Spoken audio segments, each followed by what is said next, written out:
Monks in Georgia climb the Katskhi Pillar, a massive limestone monolith in the Imereti region of central western Georgia. It is one of the world's highest monasteries, standing 40 meters high and with a small church perched on the top.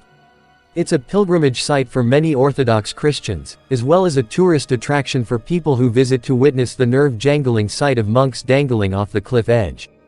Katskhi Pillar Monastery is one of the few places in the world where this extreme form of asceticism still exists. It is thought to have been built between the 6th and 8th centuries by pillar monks, who believed that praying on top of pillars or cliffs would distance them from worldly temptations. The Katskhi Pillar, in Tbilisi, Georgia, has been used as a place of worship since the 4th century when Christianity was introduced to Georgia. Historians believe that monks started living on the pillar around the 10th century, though they are still unsure how they reached the top.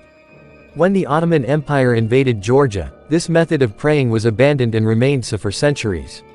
The expedition found 3 hermit cells and a wine cellar in addition to the church, which is believed to have been built by stylites. A few decades after this rediscovery, in the early 1990s, a monk named Maxim Kautoradze revived the stylites method of praying.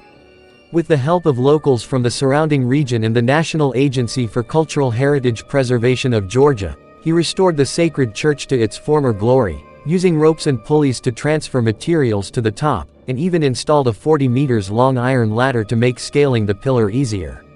The priest lived there for more than 20 years before deciding to return to the monastery below. He is now the current leader of the Katskhi Monastery in France. Monks from the Katskhi Monastery take turns to scale the ladder once or twice a week.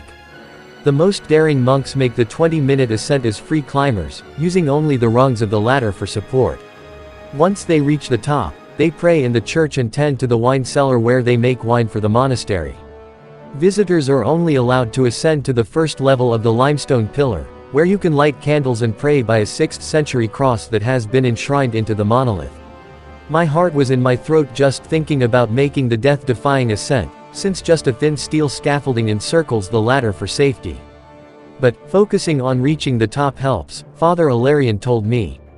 The Georgian Orthodox Church forbids women from entering the Church of Simeon Stylites, one of the world's highest monasteries, because they are not considered pillar monks, monks who want to reach the highest points to pray. The rule isn't about gender discrimination in religion, Father Ilarion told me. Monks at the Katskhi Monastery in Georgia believe that if men are the head, women are the spine, so it is important to preserve the role of nuns at the top of the pillar. I don't really want to climb to the top. Just looking at it from below is heaven on earth for me, says a tourist. But for Father Ilarion, whether or not you can climb to the top, anyone can find inner peace and solace here. The world has many beautiful places, but the main thing about this pillar is the serenity it offers, he said. Before the limestone pillar existed, this entire region was the sea. Somehow, I can still feel the calming presence of the sea in this place today, though it is miles away, making it the perfect spot to get closer to God.